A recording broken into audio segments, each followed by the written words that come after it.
열왕기상 11장. 솔로몬 왕은 여자에 집착했다. 바로의 딸은 그가 사랑한 많은 이방 여인들, 모압, 암몬, 에돔, 시돈, 헷 여인들 가운데 첫 여자에 불과했다. 하나님께서 이스라엘에게 너희는 그들과 결혼해서는 안 된다. 그들이 너희를 꾀어 그들의 신들을 섬기게 할 것이다 라고 분명히 경고하셨지만 그는 주변 이방 나라들에서 여인들을 취했다. 솔로몬은 자신의 마음을 빼앗은 그 여인들을 포기하지 않았다. 그는 700명의 왕비와 300명의 후궁, 모두 앞에 1000명의 아내를 두었다. 과연 여인들이 그를 꾀어 하나님에게서 멀어지게 했다. 솔로몬이 늙자 아내들은 자기들의 이방 신들로 그를 꾀었고 결국 그는 하나님을 저버리게 되었다. 그는 아버지 다윗과 달리 하나님께 끝까지 신실하지 못했다. 솔로몬은 시돈의 창녀 여신 아스다롯과 암몬의 혐오스러운 신 몰렉을 가까이 했다. 솔로몬은 공공연히 하나님을 거역하면서 아버지 다윗이 걸어간 길을 따르지 않았다. 더 나아가 그는 예루살렘 동쪽 산에 모압의 혐오스러운 신 그모스와 암몬의 혐오스러운 신 몰렉을 섬기는 산당들을 지었다. 그는 자신의 모든 이방 아내들을 위해 그와 같은 산당을 지었다. 그들이 바친 제사의 연기와 냄새가 그 땅을 더럽혔다. 솔로몬이 이스라엘의 하나님을 버렸으므로 하나님께서 그에게 진노하셨다. 하나님께서는 2번이나 그에게 나타나셔서 다른 신들을 가까이 하지 말라고 분명히 명령하셨지만 솔로몬은 하나님의 명령에 순종하지 않았다. 하나님께서 솔로몬에게 말씀하셨다. 너가 이런 식으로 믿음을 저버리고 내 명령대로 행할 뜻을 보이지 않으니 내가 너에게서 나라를 빼앗아 다른 사람에게 넘겨줄 것이다. 다만 너의 아버지 다윗을 생각해서 너의 생전에는 그리하지 않겠다. 하지만 너의 아들이 대가를 치를 것이니 내가 그의 손에서 나라를 빼앗을 것이다. 그러나 내 종 다윗과 내가 택한 성 예루살렘을 생각하여 다 빼앗지는 않고 한 지파를 남겨둘 것이다. 하나님께서 에돔 왕의 후손 하닷을 일으키셔서 솔로몬을 대적하게 하셨다. 예전에 다윗이 에돔을 멸할 때 군사령관 요압이 죽은 사람들을 묻으러 갔다가 에돔의 남자들을 모두 쳐 죽인 일이 있었다. 요압과 그 군대는 그곳에 6달 동안 머물면서 에돔의 모든 남자를 철저하게 죽였다. 당시 소년이었던 하닷은 자기 아버지 밑에서 일하던 에돔 사람 몇몇과 함께 피신했다. 피난길에 오른 그들은 미디안을 지나 바란으로 갔고 거기서 사람을 좀 더 모아 이집트로 가서 이집트 왕 바로를 만났다. 바로는 하닷에게 집과 양식은 물론 땅까지 내주었다. 바로는 그를 아주 좋아해서 자기 아내 다브네스 왕비의 동생을 아내로 주었다. 그녀는 하닷과 결혼하여 그누밧이라는 아들을 낳고 왕족처럼 길렀다. 그누밧은 바로의 자녀와 함께 궁에서 자랐다. 이집트에서 살던 하닷은 다윗과 군사령관 요압이 죽었다는 소식을 듣고 바로에게 가서 말했다. 왕의 축복 속에 저를 보내주십시오. 제 나라로 돌아가고 싶습니다. 이유가 무엇이오? 바로가 말했다. 어찌하여 이곳을 떠나려 하오? 그대 마음에 거슬리는 것이 있소. 하닷이 말했다. 모든 것이 좋습니다. 하지만 고향 땅으로 가고 싶습니다. 저를 보내주십시오. 그 후에 하나님께서 다른 적을 일으키셔서 솔로몬을 대적하게 하셨다. 그는 엘리아다의 아들 르손으로 일찍이 자기 주인 소바왕 하다레셀에게서 도망친 사람이었다. 다윗이 아람 사람을 죽인 뒤에 르손은 무법자들을 모아 그들의 지도자가 되었다. 나중에 그들은 다마스쿠스에 정착했는데 거기서 르손은 결국 왕이 되었다.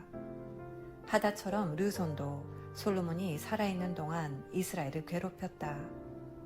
그는 아람을 다스리는 왕이었고 이스라엘을 미워했다. 그러다가 결정적인 사건이 터졌다. 느밧의 아들 여로보암이 왕에게 반역한 것이다. 그는 스레다 출신의 에브라임 사람으로 그의 어머니는 수루아라는 과부다. 그는 솔로몬 밑에서 왕을 섬기던 사람이었다. 그가 반역한 이유는 이러하다. 전에 솔로몬은 외곽 방어시설을 짓고 아버지 다윗 때부터 파손되어 있던 요새들을 복구했다. 그 건축 기간 중에 여로보암은 강하고 실력 있는 자로 돋보였다. 솔로몬은 젊은 그가 일을 잘하는 것을 보고 요셉 지파의 노역자 전부를 그의 손에 맡겼다. 하루는 여로보암이 예루살렘에서 나와 길을 가다가 실로의 예언자 아히야를 만났다. 그는 새 옷을 입고 있었는데 외딴 길목에 그 두 사람밖에 없었다. 아히야는 자기가 입고 있던 새 옷을 벗어 12조각으로 찢었다. 그러고는 여로보암에게 말했다. 이 중에서 10조각을 가지십시오. 이스라엘의 하나님께서 이렇게 명령하십니다. 내가 하려는 일을 보아라. 내가 솔로몬의 손에서 나라를 빼앗아 너에게 10지파를 넘겨줄 것이다. 내 종 다윗과 내가 특별히 택한 성 예루살렘을 생각하여 솔로몬에게 한 지파는 남겨둘 것이다. 이렇게 하는 이유는 그가 나를 버리고 가서 시돈의 여신 아스다롯과 모압의 신 그모스와 암몬의 신 몰렉을 섬겼기 때문이다. 그는 내가 일러준 대로 살지 않았고 내가 원하는 일을 행하지 않았으며 그의 아버지 다윗과 달리 내 지시에 따르지도 명령에 순종하지도 않았다. 그러나 나는 그에게서 나라를 모두 빼앗지는 않을 것이다. 다윗은 내가 택한 자요 내 지시와 명령에 순종했으니 내 종 다윗을 보아 내가 솔로몬이 살아있는 동안에는 그와 함께 할 것이다.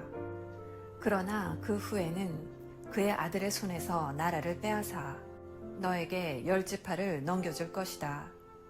한 지파는 그의 아들에게 남겨주어 내가 내 이름을 기념하기 위해 택한 성 예루살렘에 내 종 다윗에게 한 약속의 증거를 보존할 것이다. 그러나 내가 너를 내 손안에 두었다. 너는 마음껏 다스려라. 너가 이스라엘의 왕이 될 것이다. 너가 나의 말에 귀를 기울이고 내가 보여주는 길을 따라 살고 내 종 다윗이 한 것처럼 내 지시에 따르고 명령에 순종하여 나를 기쁘게 하면 어떠한 일이 있어도 내가 너와 함께 있을 것이다. 다윗에게 한 것 같이 너에게도 견고한 나라를 지어줄 것이다. 이스라엘이 너의 것이 될 것이다.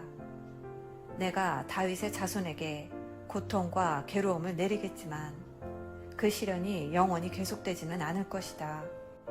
솔로몬이 여로보암을 암살하라고 명령하자 여로보암은 이집트 왕 시삭에게로 도망가서 숨었다. 그는 솔로몬이 죽을 때까지 거기서 망명생활을 했다.